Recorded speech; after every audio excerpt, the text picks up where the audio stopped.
नमस्कार साथियों, हिंदी स्टेनो बढ़ोत वाले चैनल में आपका हार्दिक स्वागत है। आज की डिक्टेशन रामधारी गुप्ता खंड 2 से प्रतिलेखन संख्या 136 90 वर्ड पर मिनट की स्पीड से होगी।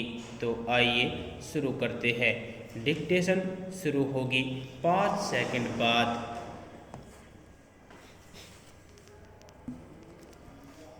स्टार्ट।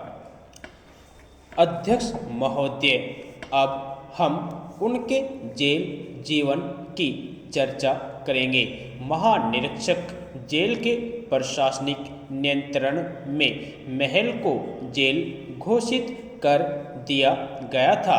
जेल में उनके साथी थे महादेव देसाई, मीराबेन और सरोजनी नायडू।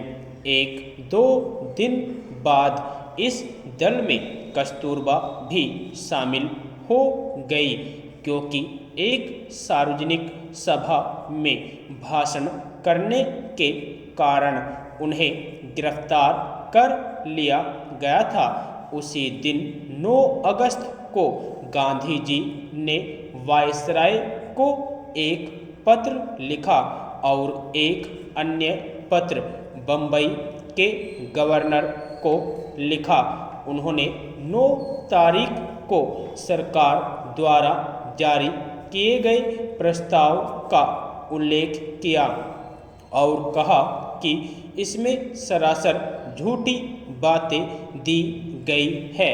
भारत सरकार प्रस्ताव में कांग्रेस के और उनके विरुद्ध झूठे आरोप लगाए जाने का उन्होंने विरोध किया।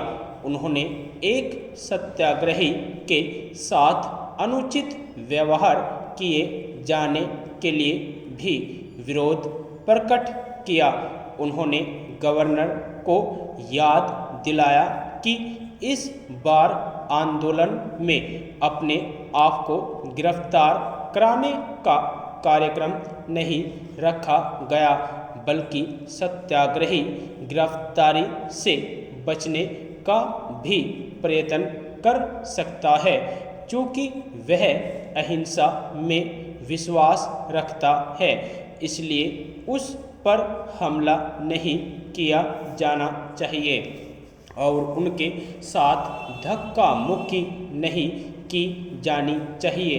उन्होंने यह भी उल्लेख किया कि जेल अधीक्षक ने उन्हें सूचित किया था कि उन्हें समाचार पत्र नहीं दिए जाएंगे, परंतु सरकार के विरुद्ध वास्तविक आक्रमण हुआ।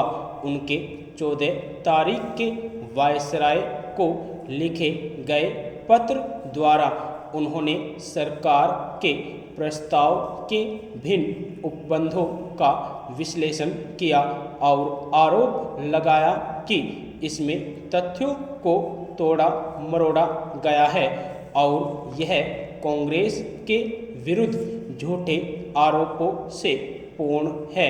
उन्होंने कहा कि आंदोलन का उद्देश्य यह था कि लोगों में त्याग की इतनी अधिक भावना जागृत की जाएगी कि सबका ध्यान इधर आकर्षित हो। इसका उद्देश्य यह दिखाना था कि इसे जनता का कितना समर्थन प्राप्त है।